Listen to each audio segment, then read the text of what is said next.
सुखाची आगरा बाप रखवा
पुरे म्हणाल तो बरी हळू हळू चला कोणी कोणाशी न बोला आजी देतो पोट भरी पुरे म्हणाल तो बरी तुका म्हणे सांडा घाटे तेने नका भरू पोटे आजी देतो पोट भरी पुरे म्हणाल तो बरी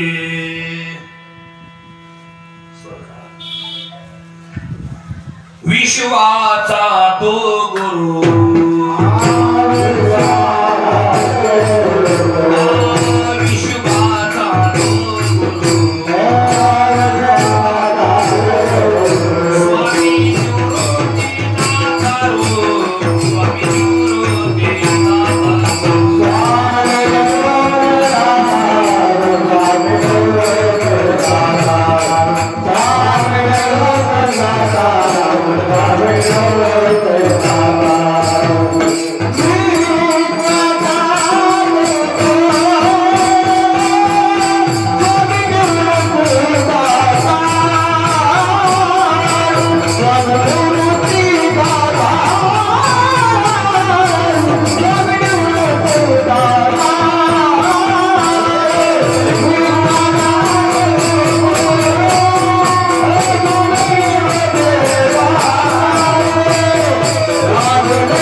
आजी देतो पोट भरी पुरे म्हणाल तो बरी. प्रस्तुत कीर्तन रूपी सभेसाठी निवडलेला अभंग महान भगवत भक्त संत सम्राट विश्ववंदी महाराष्ट्र भूषण श्री संत जगद्गुरु तुकाराम महाराज यांचा महत्वाचा उत्कृष्ट 4 चरणाचा अभंग कीर्तन सभेसाठी निवडला. विठ्ठल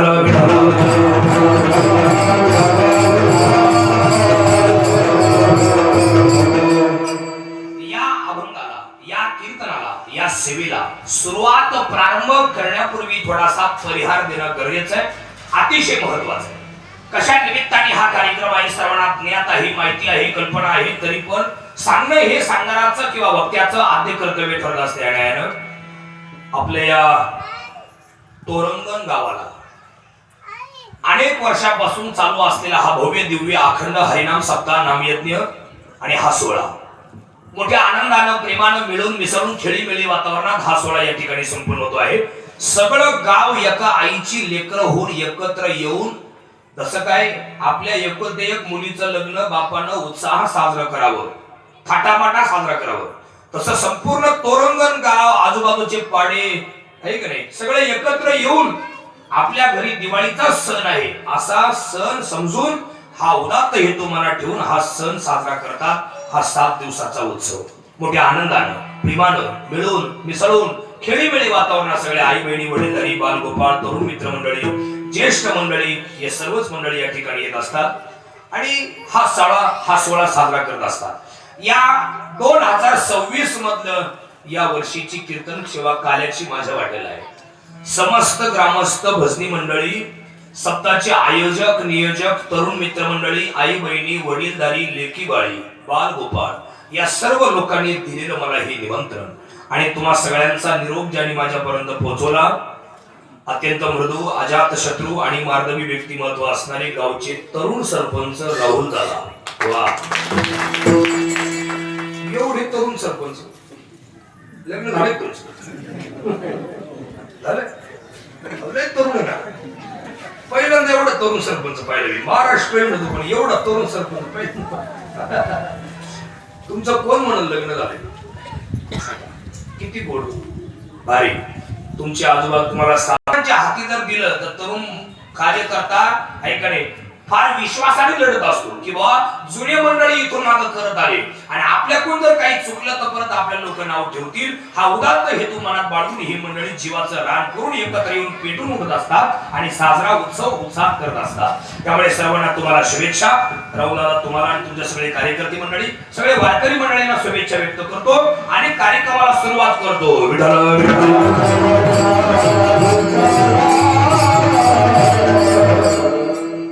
हे सर्व नामांकित कीर्तनकार तुम्ही आपल्या गावाला आणलेत पण त्यांना त्यांना जोडी गोड साऊंड सिस्टीम सुद्धा तुम्ही आणली.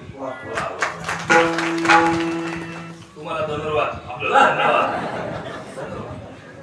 छान आहे साऊंड तुमचा, आहे का नाही?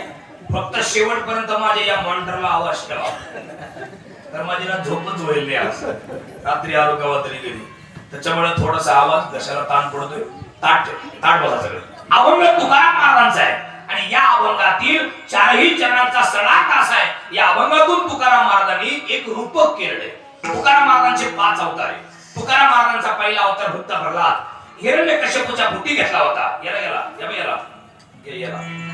पहिला अवतार हिरण्यकश्यपूच्या पोटी घेतला होता, आहे का नाही? दुसरा अवतार भक्त अंगद वालीच्या पोटी घेतला होता. तिसरा अवतार भक्त उद्धव विदुराच्या घरच्या कन्या खाल्या. विदुरा घरच्या भक्षुनी कन्या परमानंदी झाला, मनमोहन मुरली वाला, मनमोहन मुरली वाला, आहे का नाही?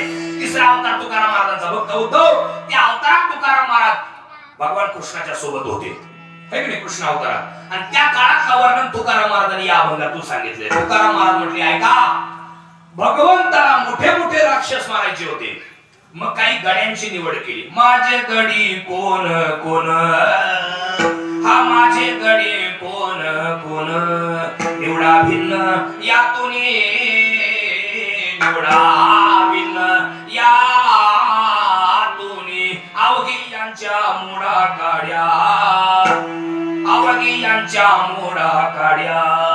वाकड्या बोबड्या पेत्या सुदाम्या सिद्धाम्या मधुमंगल अशी 5-6 लोक देवाने गोळा केले आणि त्यांना सांगितले, याला तरी याने लागे, तुम्ही माझ्या मागे मागे या, मी तुम्हाला पुढवर देतो. नको नको म्हणतो देतो, फक्त एक काम करा, हळूहळू चला, कोणी कोणाशी न बोला, गडबड कोणी करू नका. आणि अशा अर्थाचा हा अभंग आहे.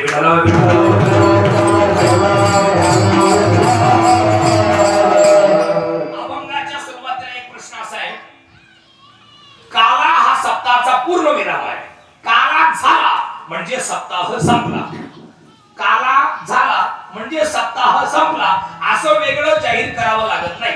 लागतं करावं आज संध्याकाळी तुम्ही सगळे कार्यकर्ते मंडळी रिक्षाला भोंगा लावून असं सांगावं लागतं का? ऐका ऐका, हर्सुल आणि हर्सुल परिसर, आज आमच्या तोरणगणचा सप्ताह संपला, कोणी कीर्तनाला येऊ नका, असं कोणाला सांगावं लागतं? अजिबात नाही. काला झाला म्हणजे सप्ताह संपला, काला झाला म्हणजे इथून हला. आणि काला झाल्यावर पुन्हा कीर्तनकार जर तोरणगणला दिसला तर मग का आला, तो सकाळीच गेला होता, परत का आला, काही कमी गेलं का काय पाकिटात, ऐक नाही, असं का आला, असं है की नाही? काला झाला म्हणजे सप्ताह संपला, काला हा सप्ताहाचा पूर्ण विराम. समारोप सांगता ही शब्द आले की समारोप असतो. हे तुम्हाला उदाहरण सांगतो मी, तसं होणार नाही. देवळाच्या कामात कळसू, मंदिराचं काम पूर्ण झालं. कधी कळतं माणसाला? कळस बसला की मंदिराचं काम पूर्ण झालं, बरोबर की नाही? का मूर्ती बसली झालं काम? अजिबात नाही. कळसाचं काम झालं की मंदिराचं काम पूर्ण झालं. किंवा दुसरं उदाहरण दिलेलं आहे, गंगेचं उदाहरण दिले. गंगेचं, गंगा आपली गोदावरी गंगा प्रगट झाली. कुठं झाली प्रगट? त्र्यंबकेश्वरला, ब्रह्मगिरी पर्वतात. पुढे पुढे गेली गंगाद्वारला, पुढे पुढे गेली कुशावर्तात, पुढे पुढे गेली चक्रतीर्थ बेझारा, पुढे पुढे गेली रामकुंडात, पुढे करंगाव साखेडा, पुढे गंगाखेड, पुढे सागराला गंगा मिळाली.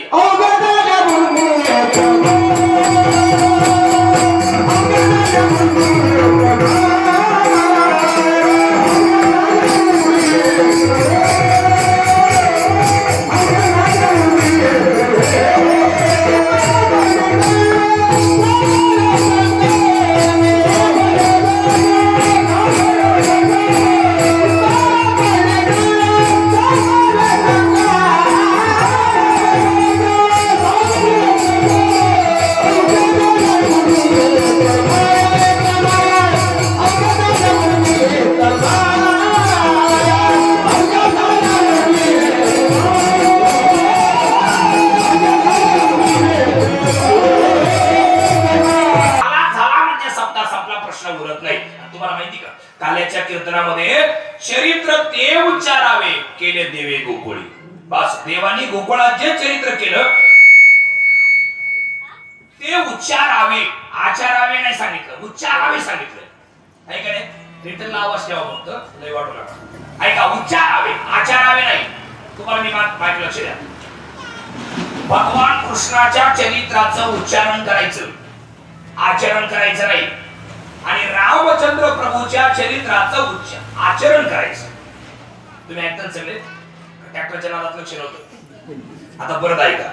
भगवान कृष्णाच्या चरित्राचं उच्चारण करायचं आणि भगवान प्रभू रामचंद्राच्या चरित्राचं आचरण करायचं. असं का? भगवान प्रभू रामचंद्राचं चरित्र एक बाणी, एक पत्नी, एक वचनी, मर्यादा पुरुषोत्तम. आणि कृष्णाचं चरित्र अनेक बाणी, अनेक पत्नी, अनेक वचन. त्याच्यामुळे फक्त उच्चारण करायचं, आचरण करायचं नाही. एक जण म्हणलं का तोरंगणचा, तो म्हणलं का मी जर कृष्णाच्या चरित्राचं आचरण केलं तर काय होईल? काय होईल? महागात पडेल. म्हणजे कसं? ऐका ना, कसं ताडपासून सगळं ऐकलं. ते श्रावण महिना सुरू झाला का बाबा, गावोगावी पोथ्या सुरू होत्या बघा. पोथ्या पोथ्या पोथ्या कुठं पांडव प्रताप, कुठं हरिविजय, है की नाही, कुठं नवनाथ कथा सार. ती एका जणाची बायको रोज जायची पांडव प्रताप ऐकायला. इकडे बा, पांडव प्रताप ऐकायला जायची. कृष्णाच्या चरित्राचं आचरण केल्यावर कसं मागात पडतं याच्याबद्दल बोलतोय. ती एका जणाची बायको रोज जायची पांडव प्रताप ऐकायला, आणि ती कोण आली का नवऱ्याला सांगायची, आज आमच्या कथेमध्ये असं झालं, आज असं झालं, आज असं होतं, आज असा विषय रंगला, आजची कथा इतकी भारी होती, आमचे बाबा लय भारी, तुम्ही येत जा कथा ऐकायला. बरं, तो काही सज्जन नव्हता तिचा नवरा, तो बाटली सम्राट होता. तो कायम, ऐक ना, तो कायम फुल्ल राहायचा, ऐक नाही, कायम फुल्ल. माणसाने प्रफुल्ल राव, प्रफुल्ल. आता इकडे पहा, सगळे प्रफुल्ल दिसत आहेत, काही काही फुल्ल दिसत आहेत. जेवण नाश्ता असं मला म्हणायचे, चहा कॉफी असं म्हणायचं मला. ऐका ना, ती रोज जायची कथा ऐकायला आणि घरी येऊन नवऱ्याला सांगायची तुम्ही कथा ऐकायला यायचा. तो नवरा म्हणला, ए तुझा बाबा तुझी कथा मला काय सांगू दे, तिकडे जा.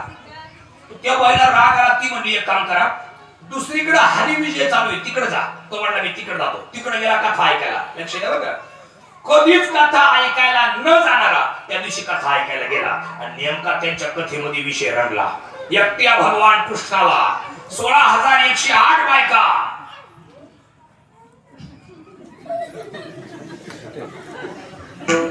बरं, याचं काही लक्ष नव्हतं. हा पाठीमागा बसेल होता मोबाईल मध्ये पाहत, पाठीमाग खांबाला पाठलं बसेल होता मोबाईल मध्ये, काहीतरी पाहायचं काम चाललं होतं. आणि यानं तेवढंच ऐकलं, एकट्या भगवान कृष्णाला 16,108 बायका. हा काय म्हणला, बाबा ते वंसवर. आता काय सांगितलं, वंसवर. ते म्हणले एकट्या भगवान कृष्णाला 16,108 बायका. यांनी कसं केलं?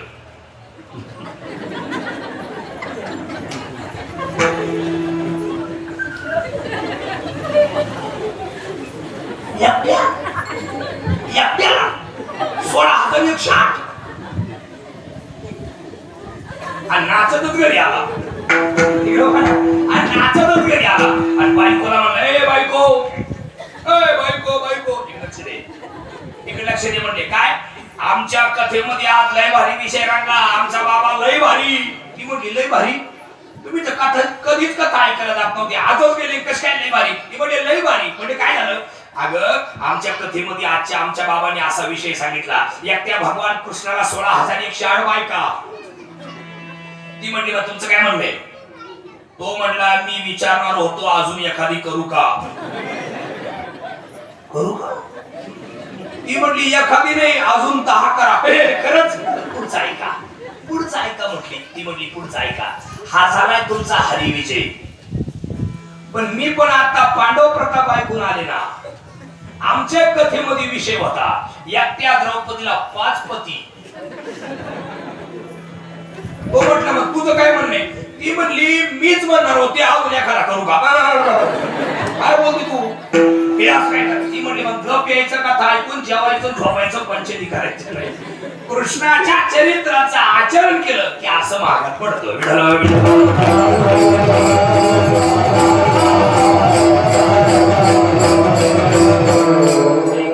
भगवान कृष्णाच्या चरित्राचं फक्त उच्चारण करायचं, आचरण करायचं नाही. आचरण प्रभू रामचंद्राच्या चरित्राचं करायचं. भगवान कृष्णाला 16,108 बायका होत्या का नव्हत्या? इथून आपण कीर्तन चालू करू. इथून सुरू करू. लई दिवसाने या भागात कार्याचं कीर्तन आलंय.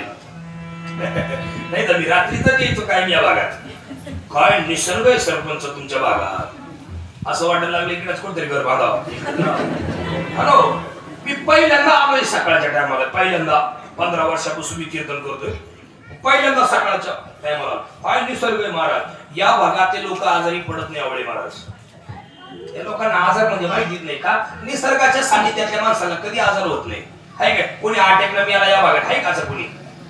कोणाला लई मोठा आजार झाला आहे का असं कोणी? सर्दी खोकला नॉर्मल आहे, ते होतच राहते. पण असा मेजर आजार आहे कोणाला? तुम्ही नैसर्गिक खाद्य खाता. आणि आमच्याकडे इतके आजार आहे, भाकरी एवढे अर्ध्या आणि गोळ्या एवढे का थोडी. आजारच आजार, खूप आजार. आजाराचा कारखानाच आमच्या भागात आहे कडे.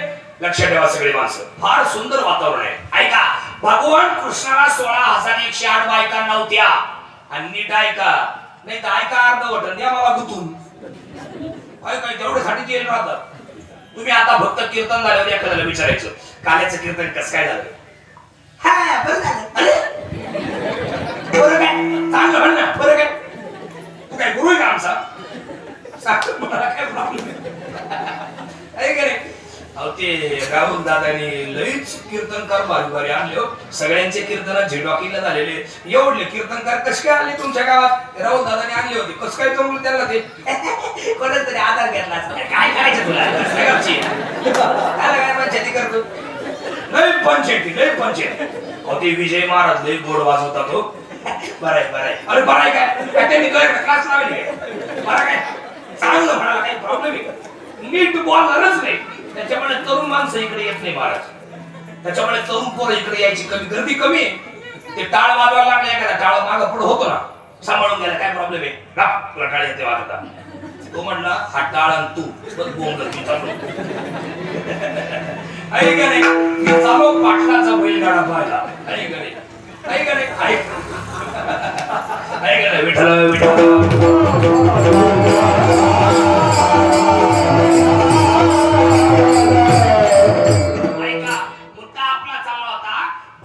कृष्णाला 16,108 बायका नव्हत्या. नीट ऐका, भगवंताची एकच बायको आहे, तिचं नाव रुक्मिणी माता. मग या 16,107 कोण होत्या ते सांगतोय, फक्त बारकाईने ऐका आणि माझ्या लक्ष द्या. इकडे बघा, भगवान कृष्णाचा अगोदरचा अवतार कोणता? राम अवतार. विष्णूचा 7वा अवतार राम अवतार आणि 8वा कृष्ण अवतार. 7व्या अवताराची कथा आहे. म्हणजे राम जन्माला यायच्या 1000 वर्ष अगोदर गौतम ऋषींची बायको, तिचं नाव अहिल्या. हे सगळं प्रकरण इथंच घडलेलं आहे त्र्यंबकला. भगवान गौतमाची बायको कोण? अहिल्या. दिसायला सुंदर, देखणी, रूपवती, लावण्य सुंदरी होती, दिसायला देखणी होती. तिचं पातिव्रत्य नष्ट करायला देवेंद्र गेले होते. मुंबईचे नाही, देवेंद्र फडणवीस नाही, देवेंद्र. देवांचे राजे इंद्र देवेंद्र ते गेले होते, आहे का? हा. आणि देवेंद्र गेले होते आणि त्यांना जोडी 3 जण होते. यांना 3 होते, एक गेले आता काल परवा, पण 3 होते. काय महाराज किती वाईट परिस्थिती आली, आहे का नाही? नव्हता झाला पाहिजे तो माणूस. किती देव माणूस होता, किती चांगला माणूस होता. आणि सरपंच तुम्हाला सांगतो, आणि सगळी पाहुणी मंडळी ऐका, सिंधुताई सपकाळांचं वाक्य काल मला आठवलं. आजी दादाच्या अंत्ययात्रेची गर्दी पाहून सिंधुताई असं बोलल्या होत्या, सपकाळ महाराष्ट्रात मोठं होण्यासाठी आधी मरावं लागतं. अजितदादा पवार जिवंत होते तोपर्यंत त्यांना काही लोक नाव ठेवायचे, अमक्या 1000 कोटीचा घोटाळा केला, तमका घोटाळा केला, अमक केलं तमक केलं, काय काय त्या माणसाला बोलायचे. आणि आता काल ते गेले तर तेच भुकणारे, आरडणारे, ओरडणारे तिथं रडायला होते. जे त्यांना नाव ठेवायचे तेच तिथं काल रडायला होते. म्हणजे तुकार हे काळ आताच नाही, हे तेव्हापासून आहे. ज्ञानेश्वर महाराजांच्या झोळीमध्ये शेण कालवणारे जे होते ना, तेच समाधीला रडायला होते. तुकाराम महाराजांना गाथा बुडवायला जे प्रवृत्त करणारे होते, तेच तुकाराम महाराजांना वैकुंठाला जाताना रडायला होते. तसे आजी दादाला नाव ठेवणारे जे होते, त्यांचाच मोठ्या मोठ्याने गागाट होता काम परवा, आहे का नाही? असा वाईट अंत कधी कोणाचा होऊ नये. किती पैसा होता, किती माणसं पाठीमागं होते, पण काय कामाला आलं? 250 रुपयाच्या फडक्यात त्या माणसाला यावं लागलं. काळ असा बलवान महाराज, आपल्यावरती कोणीच प्रेम करत नाही, फक्त काळ आपल्यावर प्रेम करतो, म्हणून काळाला सामोरं जा.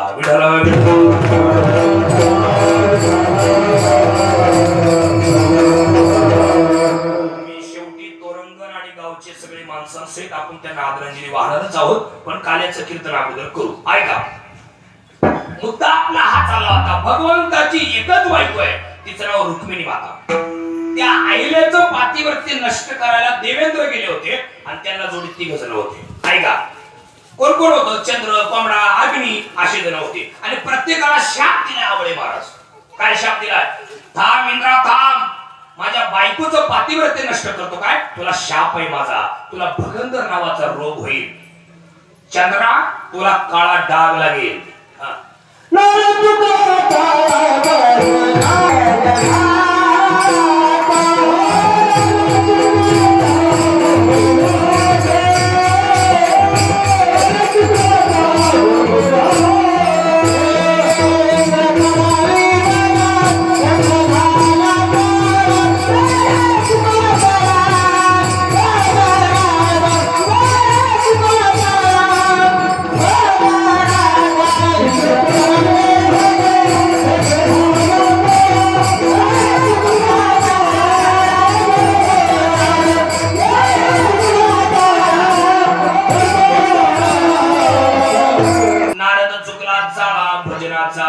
इंद्रा, माझ्या बायकोचं पातिव्रत्य नष्ट करतो, तुला शाप आहे, तुला भगंदर नावाचा रोग होईल. चंद्रा, तुला काळा डाग लागेल. गुरुपत्नीशी रतला क्षय रोग त्या चंद्राला. ऐकणे, नारद चुकला चाळा भजनाचा, प्रत्येकाला शाप दिलाय आणि मग बायकोला शाप दिला. काय तुला नवरा ओळख येत नाही? शाप आहे तुला माझा. अगं माझं रूप घेऊन तो आला, तुला नवरा ओळख येत नाही? तुला शाप आहे, तू दगड होऊन पडशील. झालं, शिळा होऊन पडली, पण तिला उत्शाप दिला. 1000 वर्षानंतर भगवान विष्णू अज राजाच्या कुळात सूर्यवंशात दशरथ राजाच्या पोटी राम अवतार घेणार आहे. त्यांना वनवास घडेल. 1000 वर्ष अगोदर केली भविष्यवाणी, आणि ते जंगलातून जातील आणि त्यांचा स्पर्श तुला होईल आणि त्यातून तुझा उद्धार होईल. ठरल्याप्रमाणे राम जन्माला आले. लगेच आले, वेळ कमी होता. 10:30 वाजता राम जन्म झाला. राम लहानचे मोठे झाले, त्यांचं लग्न झालं आणि वनवास त्यांना निश्चित झाला. काही मागितलेला वर. काल्याचा कीर्तनाला 5 तास पाहिजे, 5 तास. एवढा टाइम आपल्याकडे नाही. 5 तास पाहिजे पूर्ण चरित्र सांगण्यासाठी. तसं चरित्र तर काही सांगून पुरत असतं का? समुद्राची शाई, बरं का, समुद्राची शाई जरी केली आणि सरस्वती माता लिहायला बसली तरी कृष्णाचं चरित्र संपत नाही, इतकं मोठं आहे. पण माझ्याकडून जेवढं होईल तेवढं सांगण्याचा प्रयत्न मी तुम्हाला करतोय. टाइम खूप झालाय, ऐका तरी पण. तर ते प्रत्येकाला शाप. राम प्रभू जन्माला आले, लहानचे मूल झाले, वनवास निश्चित झाला आणि ते वनवासामध्ये होते. तेवढ्यात त्यांचे गुरुजी वशिष्ठ मुनी, आणि त्या वशिष्ठ मुनींनी जंगलात असताना सांगितलं, रामा, जी गुरुदेव, तो समोर दगड दिसतोय ना, हा, त्याला जाऊन तू पाय लाव. राम प्रभू म्हटले, मी पाय लावणार नाही. म्हणजे का बरं? माझं ठरलेलं आहे, जो माझी भक्ती करतो त्याचा मी उद्धार करतो, आणि जो माझी भक्ती करत नाही त्याचा मी का उद्धार करू? तो दगड माझी भक्ती करतो का? नाही ना, मग त्याचा मी काय उद्धार करू? गुरुदेवांनी सांगितलं, बरोबर आहे. पण का रे रामा, जर तुला एखाद्या माणसाला दान द्यायचं असेल तर तू काय करणार? म्हटले, त्याला माझ्या जवळ बोलवणार आणि मग दान देणार. म्हटले बरोबर. म्हटले बरोबर, पण ऐक ना रामा, ज्याला तुला दान द्यायचंय तो जर पांगळा असेल, खोडा असेल, लुळा असेल तर म्हणले त्याच्या जवळ जाणार आणि मग दान देणार. म्हणजे असं म्हणजे हो. मग त्या दगडाला बोलता येतं का? नाही. त्याला काय कळतं का? नाही ना. मग तू तिथं जा, त्याला पाय लाव आणि बघ काय घडतंय. राम प्रभू गेले, त्या दगडाला पाय लावला आणि काय घडलं?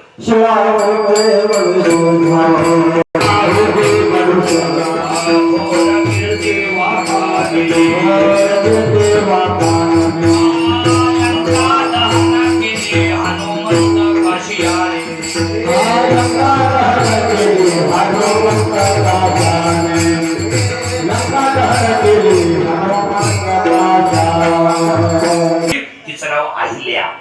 बायका लक्ष द्या. दगडाची बाई झाली. हे पाहिलं त्या काळात तपश्चर्या करणाऱ्या साधूंनी. दगडाची बाई झाली. इकडे बघा, दगडाची बाई झाली, दगडातून बाई प्रगट झाली. या पाहिलं त्या काळातल्या साधू महात्म्यांनी आणि सगळ्या साधूंनी मीटिंग घेतली तोरंगणला. भले भोपळेचे भोपळे साधू उघडे बम सगळे एकत्र आले मारुती मंदिरात सभा. आणि त्यातला मोरच्या साधू उठला बंगा आणि तो काय म्हणला, ऐका ऐका, इतक्या वर्षापासून आपण देवाची साधना करतोय, देव भेटला का? साडी आणायचे नाही. भेटला का? नाही. भेटला का? नाही. आणि भेटल याची गॅरंटी? म्हणले नाही. म्हणले मग चला देऊ बायका करू. गेले बिघडले सारे. मग ज्याला जशी बायको पाहिजे तसे दगड घेतले. ज्याला जगदंबा पाहिजे जगदंबा त्यांनी भली गोटड घेतले. ज्यांना अशी बायको पाहिजे बिगर तब्येतीवाली त्यांनी चपट्या घेतल्या. चपट्या म्हणजे त्या नाही, चपटे म्हणजे चपटे दगड घेतले. रामायणात काय असे गोठडन चपट्या लिहून ठेवत नाही, पण तुम्हाला मला सांगण्यासाठी पटवून देण्यासाठी काहीतरी मिठी मिरची लावावं लागेल ना. का बाया, समजा बाजारातून वांगे आणले आणि नवरा म्हणला वाडा जेवायला, तुम्ही काय म्हणले घ्या वांग खा, असं आहे का ते? त्याला अगोदर धुवावं लागेल, त्याला कापावं लागेल, मसाला भरावा लागेल, मिठी मिरची लावावं लागेल, मग ते परतावं लागेल, मग शिजवावं लागेल आणि मग घ्या वांग. अशा असं घ्या वांग घ्या असतं की ना? असं कुठे आहे घ्या वांग, असं कुठे आहे? तसं मला तुम्हाला पटवून द्यायला सांगावं लागेल ना. ऐका, त्यांनी गोठाडे घेतली, गोठाड. ज्याला जगदंबा बायको पाहिजे जगदंबा त्यांनी भले गोठाडे घेतले. ज्याला बिगर तब्येतीवाली पाहिजे त्यांनी चपट्या घेतल्या. ज्याला सावळी बायको पाहिजे त्यांनी ढेकळं घेतले. ज्याला गोरीपान बायको पाहिजे, गोरीपान शुभ्र, त्यांनी गारगोटा घेतल्या आणि चालली देवाकडे. इकडे बघा गंमत. हे देवाला जाऊन काय म्हणणार होते माहिती का? देवा, हे दगड घ्या आणि आम्हाला बायका करून द्या. काय म्हणणार ते? देवा, हे दगड घ्या आणि आम्हाला बायका करून द्या. यांचं जपच. देवा, हे दगड घ्या आम्हाला बायका करून द्या. देवा, हे दगड घ्या आम्हाला बायका करून द्या. आणि हा लोंढा साधूचा निघाला पायी पायी. देवा, हे दगड घ्या आम्हाला बायका करून द्या. आणि हे जेव्हा देवाच्या समोर आले आणि देवाचं सौंदर्य त्यांनी पाहिलं, ते काय आपल्यासारखं होतं? नाव सुलोचना पाहती मुंबई पुन्हा असं आहे का? असं होतं का सौंदर्य? देवाचं सौंदर्य, देवाचं सौंदर्य ते. महाराज, चंद्राच्या 16 कळा आणि सूर्याचं तेज एकत्र केल्यावर जे तेज होतं ते तेज देवाच्या चेहऱ्यावरती पसरलं होतं. आणि हे काय म्हणणार होते? देवा, हे दगड घ्या आणि आम्हाला बायका करून द्या. अहो, यांनी ते देवाचं तोंड पाहिलं, सौंदर्य, आणि हे देवाच्या प्रेमात पडले. हा ना, हे देवाच्या प्रेमात पडले. देवाच्या प्रेमात साधू पडतील यात नवल नाही. लक्ष्मी देवाच्या प्रेमात पडली होती. कोण पडलं होतं? हे प्रेमात पडापड्या तेव्हापासून आहे. हाय, हे तेव्हापासून आहे. Hi, take care, good night, sweet dream, हे तेव्हापासून आहे. पाहिजे तुम्हाला नमुना लगेच दाखवतो. मी तसा बोलणारच नाही कारण ऑनलाईन चालू आहे. ऐका, भगवान विष्णू निवांत बसले होते सिंहासनावर. लक्ष्मी देवाच्या प्रेमात पडली होती. श्रीकृष्णाच्या सौंदर्यापुढे, ओवी भागवतामध्ये, श्रीकृष्णाच्या सौंदर्यापुढे लक्ष्मी भुलुनी झाली वेडे. मदन पोटा आलाबा पुढे यरकुणीकडे राव रंक. ऐकले पोरावा, लक्ष्मी देवाच्या प्रेमात पडली होती. आणि आली भगवान विष्णू, देवा मला तुमची बायको म्हणून स्वीकारा. देव म्हटले, क्या बोलती तू? आता क्या बोलो मैं? अगं, मला 16,108 बायका आहे आणि तू चालली परत लग्न करायला? या जन्मात शक्य नाही. लक्ष्मी म्हटली, मी लग्न करील तर तुमच्याशीच करील. हे वाक्य सुद्धा तेव्हा होते. या आता इंस्टाग्राम मुळे फॉर्मला आलंय, मी लग्न करील तर तुमच्याशीच करील, नाही तर मी तशीच राहील. असा राग आला देवाला. देव म्हणले, लक्ष्मी तू किती प्रयत्न केला तरी मी तुला माझी बायको म्हणून स्वीकारणार नाही. देवाने पाठ फिरवली. इकडे फार माझ्याकडे लक्ष द्या. देवाने पाठ फिरवली. लक्ष्मी पुन्हा समोरून आली, मला तुमची बायको म्हणून स्वीकारा. देवाने परत पाठ फिरवली. लक्ष्मी पुन्हा समोरून आली, मला तुमची बायको म्हणून स्वीकारा. असं 10-12 वेळेस झालं. लक्ष्मी, देव पाठ फिरवायचे, लक्ष्मी समोरून यायची, मला तुमची बायको म्हणून स्वीकारा. देवाला राग आला. देव म्हणे, लक्ष्मी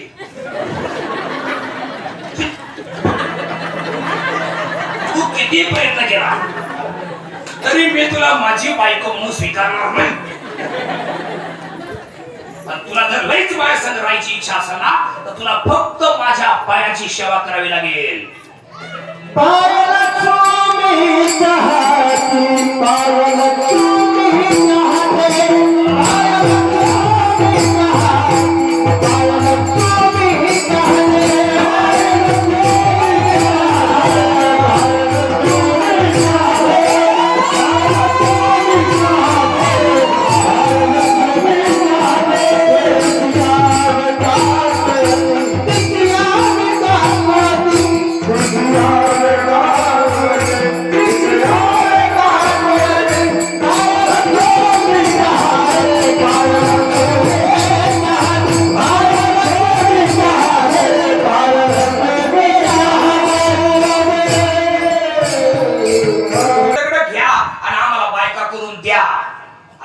ऍक्शन बारके न पहा, मी तुम्हाला ऍक्शन करून दाखवतो.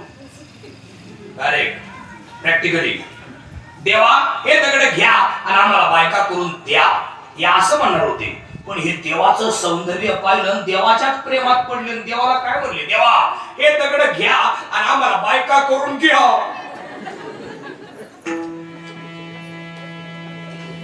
देवाने लगेच शब्द कॅच केला, कारण देव एक बाणी, एक पत्नी, एक वचनी, मर्यादा पुरुषोत्तम. प्रभू रामचंद्र म्हटले, गड्या मी तुम्हाला माझ्या बायका म्हणून स्वीकारेल, पण या जन्मात नाही, पुढल्या अवतारात. आणि म्हणून त्या 16,107 साधू या जन्मात 16,107 बाया झाल्या आणि त्या भगवंताच्या भोग पत्न्या. पण देवाची एकच बायको, तिचं नाव रुक्मिणी माता.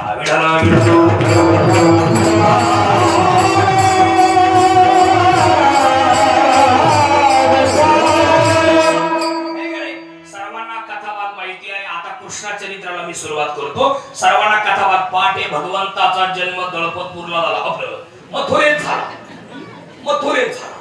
भगवंत मथुरेत जन्माला आले, पण प्रगट गोकुळात झाले. प्रगट भयू भगवान गोकुळमो, प्रगट भयू भगवान गोकुळमो.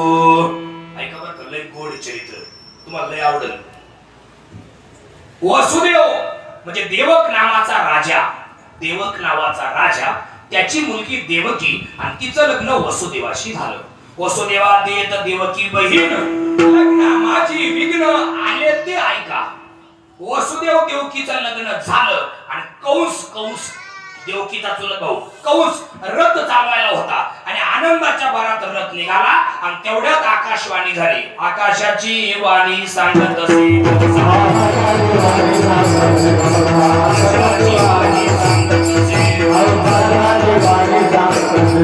आणि हा भरवसा बोलण्याचा,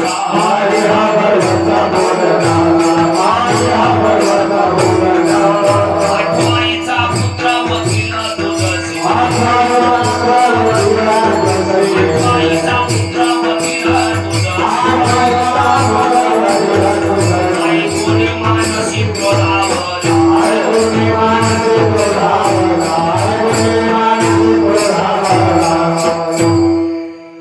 आकाशाची वाणी सांगत असे कंसा, आणि हा भरवसा बोलण्याचा, आठवाईचा पुत्र वधील तुझशी. ऐक रे, ऐकून मानसिक क्रोधावला, राग आला, जाग्यावर रथ थांबवला. काय आकाशवाणी झाली, माझ्या बहिणीच्या पोटी 8वा पोरगा जन्माला येणार आणि तो मला मारणार. म्हणजे माझ्या बहिणीच्या पोटी माझा भाचा जन्माला येणार आणि तो मला मारणार. त्यापेक्षा एक काम करतो ना, मुळासहित झाडं चोपटून टाकतो ना, त्याला फळ कशी येतील. म्हणजे बहिणीलाच मारून टाकतो, मग तिला पोरं कशी काय होतील. असं वाटलं म्हणून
हत्यार तलवार म्हणा तलवार घेऊन या खडग माराया धावला आणि हात तो धरीला वसुदेवाने सांगितलं कंसा ती तुझी बहीण जरी असली तरी पण ती आता माझी बायको आहे.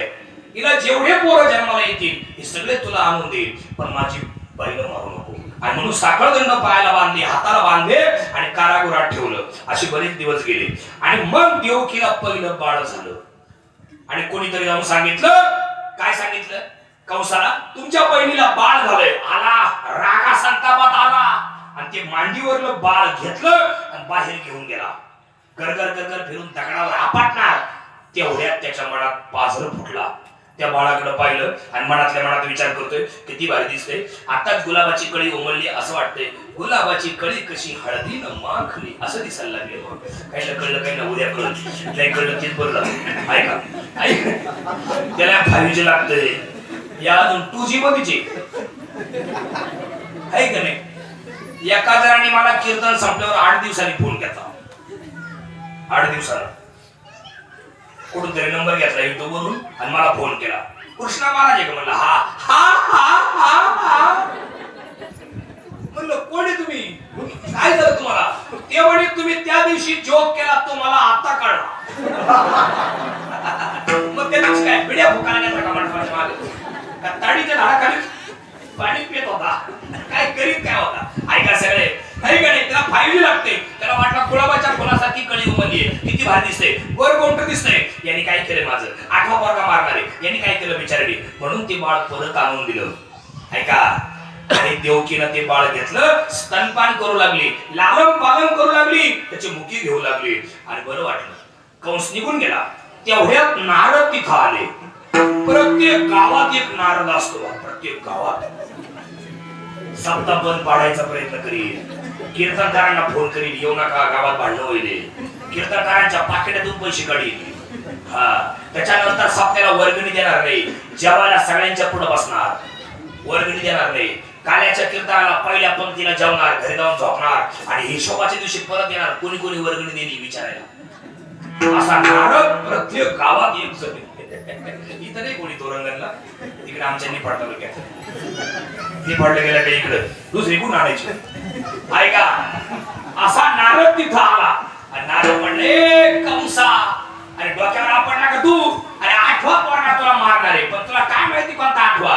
अरे पहिल्यापासून जर 8 मोजले तर शेवटचा 8वा आहे आणि शेवटून जर 8 मोजले तर हाच 8वा आहे. काय बोलतो हो आला पळत आणि देवकीच्या मांडीवरचं माळ घेतलं बाळ आणि गरगर फिरून दगडावर मारून टाकलं. आपटून मारून टाकलं. 6 बाळ मारले आणि मग 6ही मारी तर दुराचारी आणि मग मात्र वत्सरूपी पृथ्वी ब्रह्म्यापाशी जाय नेत्रीवा येतोय थांबत असे बुडविला धर्म अधर्म झाला भार सोसविला आता मला काय पावत नाही आणि गेली पृथ्वी ब्रह्मदेवाकडे. आणि मग ब्रह्मदेवाने भगवान विष्णूला सांगितलं आणि मग भगवान विष्णू म्हणले शेषाला शेषाप्रती बोले लक्ष्मीचा तो वर चला अवतार घेऊ आता. ऐक नाही चला म्हटले आता अवतार घेऊ. तेव्हा शेष म्हटला मी तुझ्या बरोबर येणार नाही जन्माला. म्हणजे का बरं मागल्या अवतारात मी तुझा लहान भाऊ झालो तू राम झाला मी लक्ष्मण झालो 14 वर्ष वनवास तुला निश्चित झाला मी तुझ्या बरोबर तुला जोडी आलो तुम्हाला कंदमुळं मी आणून देतो आणि तुम्ही गबा गबा गबा गबा खायचे नवरा बायको आणि मला विचारलं सुद्धा नाही लक्ष्मणा जेवला का झोपला का उठला का काय काहीच नाही मला तुझ्या बरोबर यायचं आहे आता.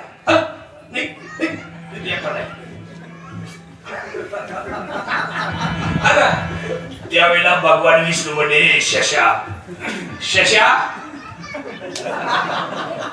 अय शशा तू माझ्या बरोबर चाल बाबा तुला यावंच लागेल माझ्या सगळं नाही तर मी अवतारच घेणार नाही. मग या पृथ्वीचं काही खरं नाही. तू एक काम कर शेषा तू मागल्या जन्मात माझा लहान भाऊ झाला ना मग या अवतारात माझा मोठा भाऊ हो आणि मी तुझी लहान भाऊ होतो आणि मी तुझी सेवा करतो पण तू चाल आता तो वडील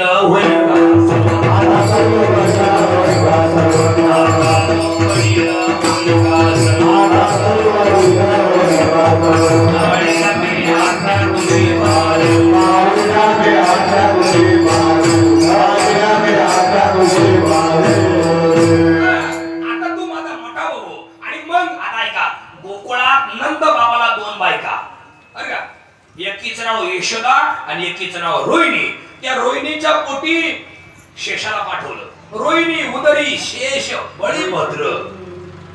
आहे का नाही? आणि यादव समग्र व्हारे आणि योग मायेला पुढे पाठवलं गोकुळा यशोदेच्या पोटी आणि मग भगवंताने अवतार घेण्याची वेळ निश्चित केली. कोणची वेळ होती ती? इकडे बा. कोणी जर पाहिलं तर काय म्हणत, देवकीला बाळ झालं का भूत झाले? तू लहान हो. सांगितलं आहे मी लहानच होणार आहे, पण लहान झाल्यावर मला बोलता येणार नाही. तुला मी काही सांगायला हवे. तू माझ्या मामाने म्हणजे कंसाने माझे 6 भाऊ मारले आणि मला पण मारील असं जर तुला वाटत असेल तर तू गैरसमज तू डोक्यातून काढून टाक. मी त्याला मारण्यासाठी आलोय. पुतनाबाई नावाची राक्षसी राहते, तिला पण मी मारायला आलोय. महाबाळाला मारायला आलोय. काग बघ रिठाम यांना मारायला मी आलोय. तू टेन्शन घेऊ नको. आणि जर माझ्या शब्दावर विश्वास नसेल तर बाबांना सांग, गोकुळात नंद बाबाची बायको यशोदा तिच्या पोटी मायेला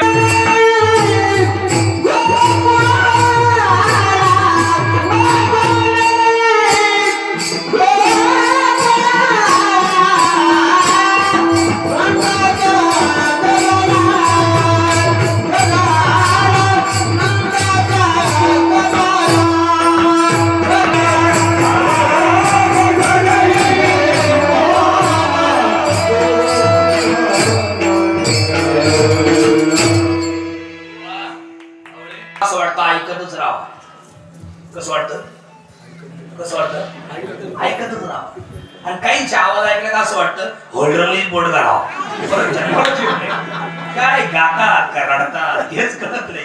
एक गायक होता माझ्या कीर्तनाला राळेगण शेतीला. इतका भारी आवाज आला त्याचा, लय गोड त्याचा आवाज. त्याच्या आवाजाच्या प्रेमात पडलो मी. इतका भारी आवाज, याच्यामुळे त्याचा आवाज होता. पण कीर्तन संपेपर्यंत मी त्याच्याकडे पाहिलं नाही. का बरं? त्याचं तोंड वास होतं.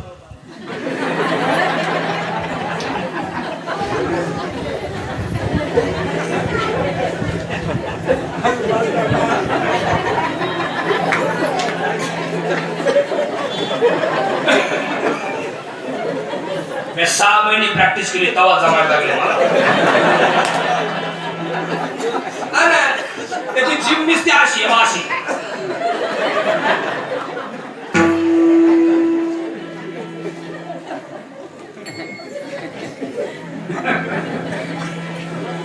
हॅलो.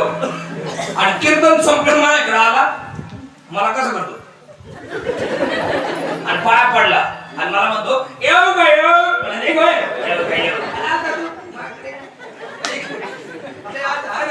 त्याचा आडनाव माकड तोंडी होतो. प्रकाश महाराज माकड तोंडी आणि माकडासारखा दिसायला पाहतो. हे तुम्हाला मी का सांगते, किती गोड आवाज या मंडळींचे. नंदाच्या घराला मज नेली गोकुळाला, माया उपजली तेथे ठेवी मज आणि येथे. आणि ठरल्याप्रमाणे बाळाला घेतलं, तिकडे नेऊन ठेवलं. तिकडची बाळ इकडे आणलं आणि ते कंसाने ते बाळ मारलं. मारायलाच नेलं मायेला, पण ते हातातून निसटले. सांगितलं तुझं लागी वदी उपजला मज. आता पुढे ऐका. आणि मग कंसाला राग आला. कंस म्हणला मला मारणारा गोकुळात प्रगट झालाय, कोण जाईल त्याला मारायला? आणि पुतना मावशी मग हसूनला चालली होती अशी इथून पायी पायी चालली होती. तिनं पाहिलं एवढी गर्दी, काय भानगड? पुतना मावशीने विचारलं काय भानगड आहे? म्हणले कंसाला मारायचे, कंसाला मारणारा गोकुळात प्रगट झालाय नंदाच्या घरी, त्याला मारायचं प्लॅन चालू आहे, कोण जाईल? पुतना म्हणले मी जाते. आणि मग महाराज कंसाने 4-5 बाया बोलवल्या तोरंगणच्या. म्हणले इकडे हिला काय काय लागल ते द्या, सौंदर्य संपादनाची साधनं.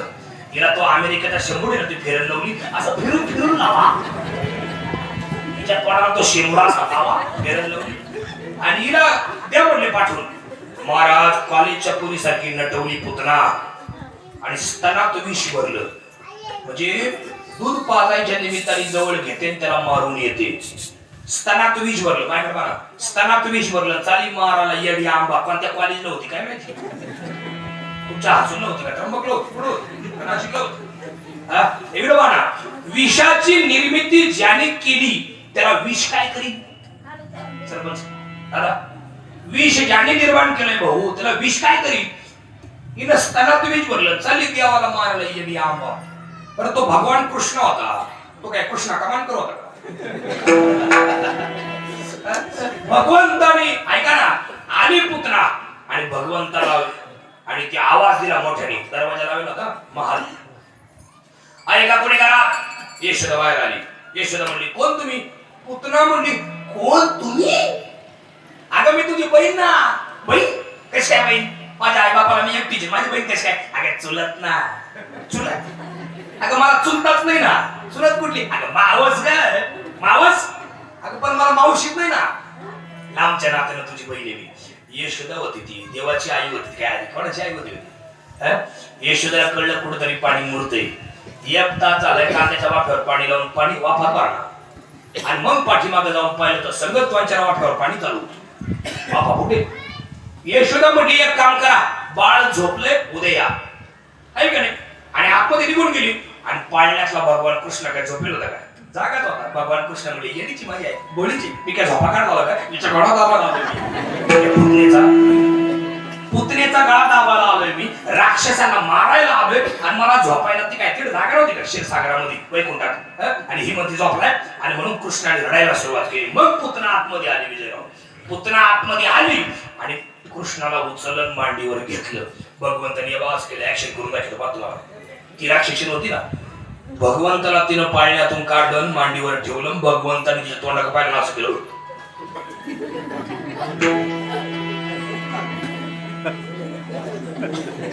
कारण ती राक्षसी होती ना. भगवंताने डोळे बंद केले. का? ही राक्षसीने हिला दोन्ही मार्गाने जाऊ द्यायचं नाही म्हणून चंद्रमार्ग सूर्यमार्ग दोन्ही बंद करून टाकले. आणि तिला पाहून मनातल्या मनात भगवान गालातल्या गालात हसून विचार करू लागले. या बासा मी तिडत होतो मला भगवान तिच्या मांडीवर झोपलेले आणि मनातल्या मनात गालातल्या गालात भगवान हसत होते. या बाशी मागे बा या बाशी.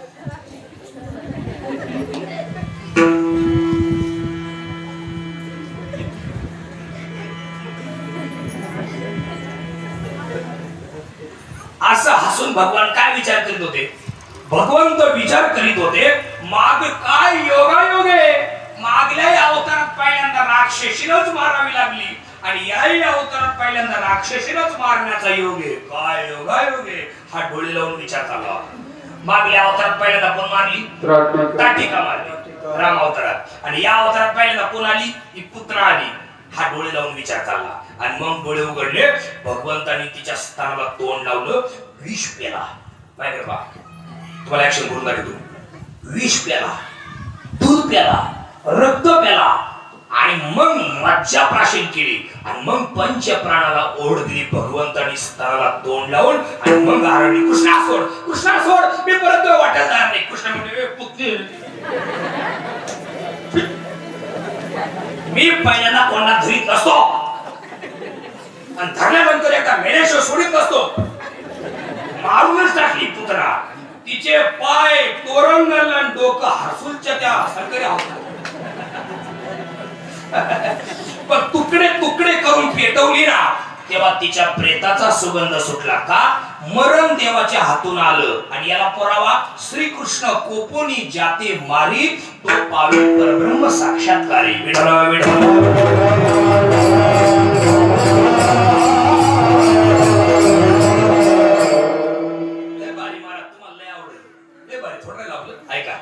आणि मावशी मेली पण तिकडे गेली, तिकडच मेली.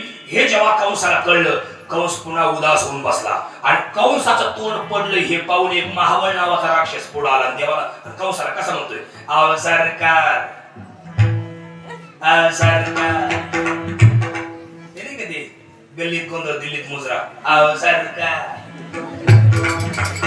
आव सरकार.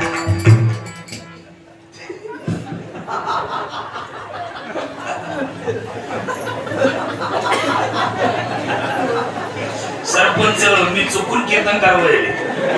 मला ऍक्टर व्हायचं होतं पण तिकडे माझं नशीब नव्हतं, इकडे होतं म्हणून तिकडे जाऊस मी राहतोय. गल्लीत गोंधळ नाही कधी. सर्ग सर्ग म्हणतात तो हात का गाढवाचं लग्न आहे का तसं. आव सरकार, आणि मग महाबळ पुढे आला. म्हटलं अ सरकार असं का बरं तोंड पाडून बसले? ते म्हणजे मावशी गेली पण तिकडच मेली. मग आता कोण त्याला मारीन? नाही तर तोच मला मारीन. महाबळ म्हणला घाबरू नका, मी आहे. आता त्याची ऍक्शन करून दाखवतो माझ्याकडे. मावळ म्हणला मी जातो का म्हणजे कसा काय असेल तू ती कुठला मेली तू कसा काय असेल म्हणले सोपा उपाय आताच बाळ जन्माला आले मस्तपैकी ज्योतिषाचा रूप घेऊन जातो कपडे बिपडे घालून ज्योतिषाचे भविष्य सांगायच्या निमित्ताने जातो आणि त्याला मारून येतो पा येडा म्हणजे याचं भविष्य ज्याने लिहिलं त्याचं भविष्य सांगायला हा चाललाय ऐका ना इकडे बाण माझ्याकडे गाडी किती आहे आता इकडे बाण ऐका ना आणि याने धोतर घेतलं घालून आता हे बघा ही जी साईड आहे ना ही साईड ही उजव्या मांडीवर पाहिजे उजव्या पायाला ही धोतराची साईड आता त्याला माहित येत नाही धोतर कसं घ्यायचं त्याने ही साईड इकडून घातली उलट जानवय घेतलं उलट घालून आणि पंचान पांघरलं आपलं ते पंचा उपरनं पांघरलं आणि ते पंचान घेतलं हातात आणि आला यशोदेच्या वाडीवर कृष्णाचं भविष्य सांगायला त्याला वाटलं भविष्य सांगतो मारून टाकतो याला यशोदेला जेव्हा कळालं इकडे बघा तुम्हाला ऍक्शन करून दाखवतो यशोदेला जेव्हा कळालं माझ्या बाळाचं भविष्य सांगायला ब्राह्मण आले यशोदेला लय आनंद आला तिने काय केलं 3 पाट मांडले पाट म्हणजे पिढे मांडले त्याला बसायला पाठ त्याला पाठ लावायला पिढ आणि ते पंचांग ठेवायला पिढ आणि यशोदेला काय केलं शेजारी पाळण्यामध्ये भगवान कृष्णाला टाकलं आणि समोरच बसले यशोदा आणि सांगितलं काका सांगा माझ्या बाळाचं भविष्य सांगा आणि मग त्यांनी पंचांग काढलं पंचांग तेव्हा काढिले कपटाने मान दुखवूनी पाहतसे तेव्हा असं पाहायचं नाही तुम्हाला ऍक्शन करून दाखवायचं कळत काहीच नव्हतं काय भावच्या कळत वांग कळत नव्हतं काहीच काही पण आवाज आणायचा आताच काय मी फार मोठा पंडित अखंड पंडित ज्योतिर्भास्कर काय माणसं आपल्याला काहीच कळत नाही आपल्याला काहीच कळत नाही हे त्याला कळत नाही हा ना आपल्याला काहीच कळत नाही हे त्याला कळत नाही असे लोक लय आव्हान तसं काय मला सगळंच माहिती बा तसा हा आव्हान आहे कसा इकडे पहा ऍक्शन पहा पंचांग काढलं आणि यशोदा पुढे बसेल बरं का पंचांग काढलं निवास करायचा